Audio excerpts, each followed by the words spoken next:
Hey everyone, this is Daniel. So as you can tell, got another guitar. I just picked it up today. So shout out to Cameron and the crew over at Dorado Hills Music. So if you cannot tell, this is the new PRS S2 Studio. I think they launched it in 2024 in the S2 line with the American pickups, and that's what this one is. It's got the American narrow fields and the 5815 LT pickup. So we'll do a bunch of like the tones and the pickup selections and all the kind of oddities and quirks with it. So the reason I got this is I sold on Reverb my PRS DC3. You saw it in a couple comparison videos. So I sold that on Reverb. The guy and I have to arrange for him to pick it up, for us to meet so he can pick it up. But I got about $1,200, so most of that money is going to be pay off a couple other guitars I had some leftover debt over, namely the Vela and the S2 Custom 24, the Bonnie Pink Cherry Burst one. So pay off some stuff like other debts I had, and so with that, those taken care of, now I can make a move on the sale. So for those of you who don't know, so this is October 9th, 2025. So I want to date this in case you see this in the future. It's October 5th, 2025, October 9th, 2025. PRS is having a sale, 20% off their SEs, 15% off their bolt-ons, and their S2s. So my local store, Dorado Hills Music, they had a bunch of these. In fact, it was their Reverb site where I first saw all the discounts, and I actually texted my guy, Cameron. I said, is this a used sale or is this PRS? And he clarified it was PRS. It's their 40th anniversary, so now is a good time to be. If you have your eye on an SE, you can get 20% off. If you were eyeing a CE24 or a CE22, a Silver Sky, or one of these, now is a good time because the bolt-ons and the S2s are 15% off. So just a little spiel. I'll put Dorado Hills Music's information, their Reverb store, in the links, as always, in the description of this video, and we'll hop straight to it. So basically, last weekend, I was at Dorado Hills Music, and I was just curious. I wanted to test, because I've never played a guitar with these narrow fields, so I wanted to test this out, and I wanted to compare it to the CE22. Let me just say, both of which were fantastic guitars. But this one is something that's a little different, and that's what I wanted. I wanted different. So, so we'll go ahead and we'll go through what this is. So this color is I think it's Lake Blue. It's got the locking tuners, the newer ones with the open backs and the wing tip, the wing tuner buttons. It's the narrow field. They have the narrow fields in the neck, middle. The bridge is the 5815 LT. It's got a 5-way blade switch, and it's got the push-pull tone that splits the bridge pickup. Very beautiful color. The neck, I guess it's a pattern. It's a pattern neck. Pattern regular, pattern regular, maybe. Don't quote me on. Look it up online, but I like it. Compared to the CE22, the CE22 was a little bit thinner, was a thinner neck, and I like a little bit more girth. Even though I have small hands, I like a little more girth behind the necks. So this one felt a little more comfortable to me. So I'm playing through my Vox AC4 TV amp, and for the clean, and then for the distorted, it's going to be this my Black Star. So first we'll start with the clean, and we'll start with the neck pickup, is the narrow field.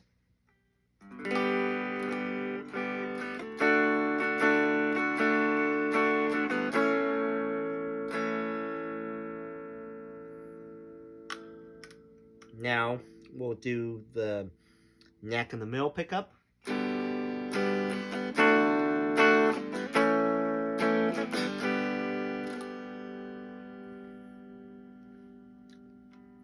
Now the middle.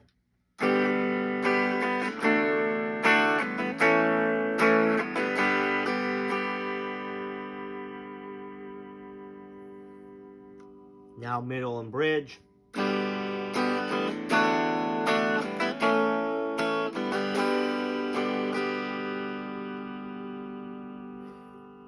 And then just the straight bridge humbucker.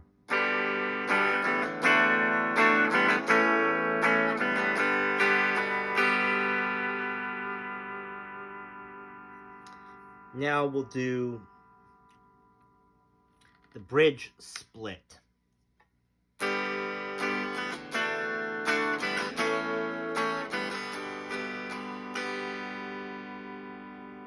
Now let's go back to the bridge and the middle position with the bridge humbucker split.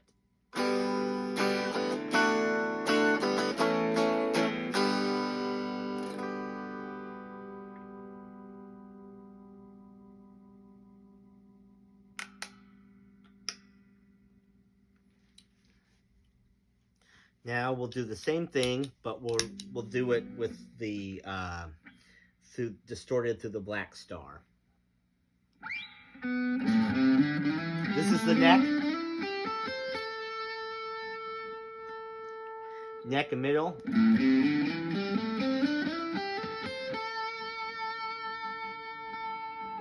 Middle.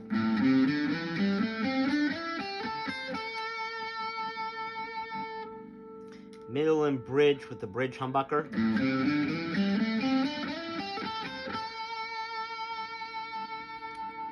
Middle and bridge with the bridge split.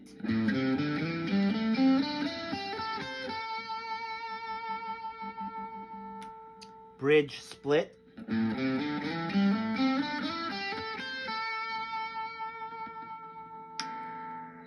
Bridge humbucker.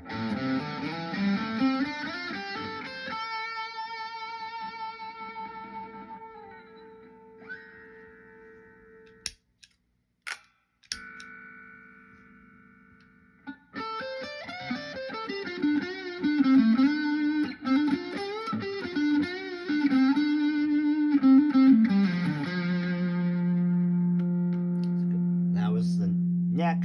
Let's go to the middle.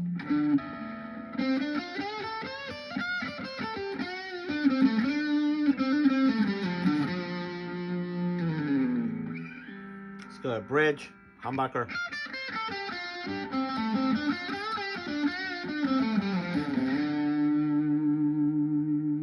Let's do bridge split.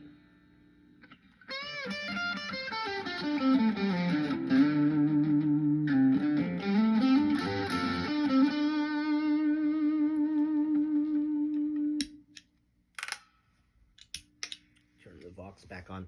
So, same thing. Let's do neck.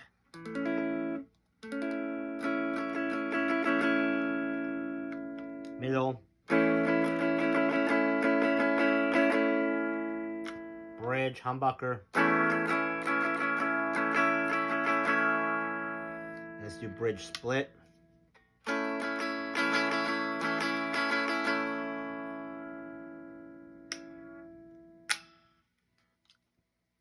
So, kind of my thoughts here.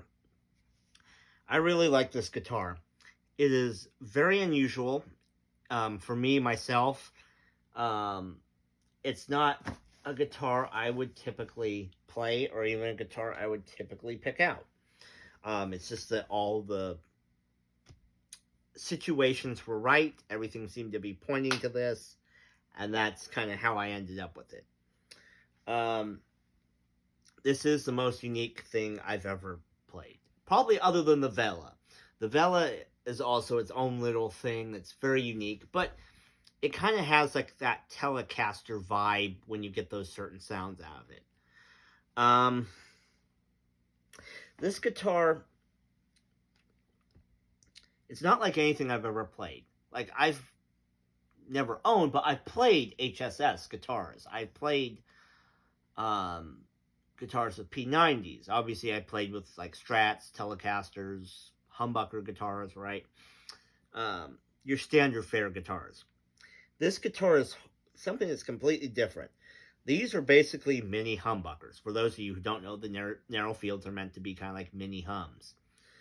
And the way they work together in tandem in the in-between sounds or what have you, or even with the humbucker or the humbucker split, it's the tones that I'm getting out of them are very familiar, very Strat-esque, yet not Strat-esque. It's like they're not, the narrow fields, like they're not quite humbuckers and they're not quite single coils. Like if you were to call them a single coil, which technically they're not, if you were to say they kind of sound like single coils, well, they would be the fattest, bassiest, punchiest single coils I've ever played. If you said they were humbuckers, they were the thinnest humbuckers I've ever played, right? Like they sit in this place as like not quite either, not quite humbucker, not quite single coil. The other thing that did shock me was that the humbucker, because I do have a 5815 TM pickup in my that I put in that Bonnie Pink Cherry Burst Custom 24. And this pickup, at least the way they mixed it and matched it with this, sounds very different than that guitar. The other 5815 that I have in the other guitar. To be fair, this is a low turn, so that could have something to do with it, with the sound, like the sound being a little bit different. Still aesthetically pleasing, still definitely has that humbucker tone to it. But even then, it kind of, at least, and maybe it's something to do with these, like the string pull of these, you know, the vibrations, what these are picking up. It sounds a little bit thinner.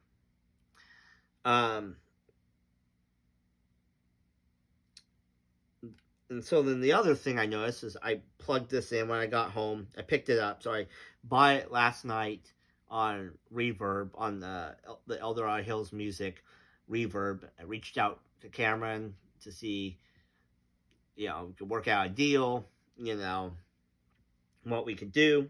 He agreed. We came up with a good price for it, and I said, great. I said, make me an offer, and you know, we did the deal, did the firm financing. Everything got checked off perfectly. Great. After work, I dropped by the store because it's on my way home from work. Picked it up. Then I took this home. I plugged it straight into my PRS Sunzera amp. So that amp tends to be very warm, even warmer than I kind of like. So often what I have on the clean channel is I have the presence and the treble dimed. Well, one thing I've noticed, and again, it all depends on your ears, what you like. I found that the settings that I had EQ'd that Sunzera at, it just didn't work. It did make them sound too thin. So I kind of dialed it back. I dialed back the presence. I dialed back the treble. I put in a little bit more bass, and I found that to be the sweet spot. So,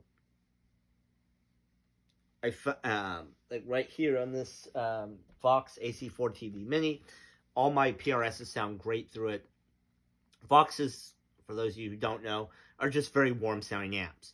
These pickups, the narrow fields, really, really, really dig the warmer. They dig a warmer sound than a brighter sound.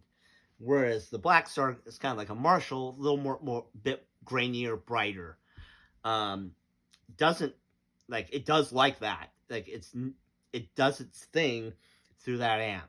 But I notice to my ears, it sounds the best. Ironically, the best it sounds is to this little Vox amp, or my Sunzera just with the EQ having to be tweaked a little bit more. Something about these narrow fields, they like a little bit more bass than they do like treble or presence. If you have the treble or presence up too much, you might have to dial in, re-EQ your amp to kind of suit this. The other thing was, and this is something I've always prided and given like credit to PRS on, is their coil splits or their coil taps. You know, when you pull it, there's not a significant drop in volume. Like, that's one thing I always like, that versus Epiphone versus Gibson versus Fender versus anybody else that does coil splits, it's like you're losing 50-60% of your volume. For the most part, I've noticed with PRS, it doesn't really do that. Like, you'll be losing some of your volume. Obviously, you're going from humbucker to a single coil. But the way this one is,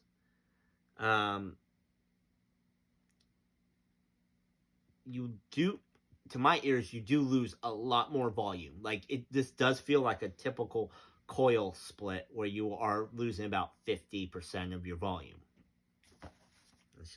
Let me just put this on the clean amp here. That's the single coil. Or what? Here, sorry.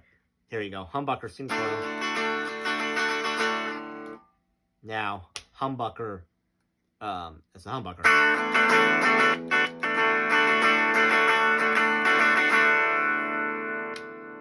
Split.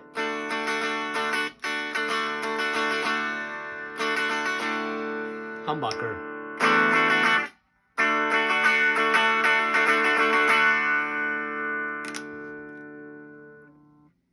So, I would say that would be, to me, that would be the only negative of this guitar, is that for whatever reason, again, to my ears, to my senses, this is the first PRS I've had where doing the coil split, you lose a lot of volume. Now, for other guitar brands, again, that's typical. For PRS, it seemed like they kind of had that down to where you were not losing as much volume. This one seems to be losing, at least to my ear, seems to lose more volume than my S2 Custom 24s, the Vela, any of my other PRSs where there's coil split. That's the only complaint I have for this. Otherwise, I think it's a fantastic instrument. It is weird. It is quirky. It's unusual. Like, I'll say, like the Vela, it has its sound. It's got its own sound. It's got its own thing. Like, this is not something that you would get to duplicate something else. It's not duplicating a Strat. It's not even doing the HSS Strat. It's not doing a Les Paul Deluxe. It's doing the Paul Reed Smith Studio. That's what it's doing. It's doing its own thing, which is great, which is what it should be doing. So, for me, I'm just kind of interested in it. I'm very enthralled in it. I'm kind of like mystified and inspired in a way I haven't been since the Vela. Because again, this is not to me, this is not a standard Fender guitar. This is not a guitar I would gravitate to naturally. But when Cameron got it, when he first got it earlier this year, I just was drawn to it instantly. And after I picked it up, I was like, damn, I want that. I want that. I want it. So, so yeah, I'll say that. I think we'll leave the review there. Feel free to ask any questions or any comments. Maybe you have this one. Maybe you have the older version of this, which I've seen where they had like the Vela pickups with the Dynasonic pickups there, the Dynasonic copies here and here, and then it had the Vela humbucker in the bridge. So maybe you have that one. Or maybe you have one of these. Maybe you want one of these. Feel free to ask me any questions, any comments down in the comment section. I'll try and answer them to the best of my ability. But yeah, this is definitely probably one of the most interesting guitars in my collection. It's one I've definitely got to spend some more time with to kind of figure out, you know, where this guitar sits, what it does well. Like I said, like I love it, but as you can tell, I'm a little perplexed by it still. I gotta spend some more time figuring it out. But yeah, I think the next video I'll try to do is I will try to do a PRS McCarty. It was the first year, I think. So it's like the first year McCarty. It's got the McCarty pickups in it, and I'll do a little review on that. Kind of give a little talk about the tale of how I got that guitar. And you'll get to see a original first year McCarty soon. All right, thank you.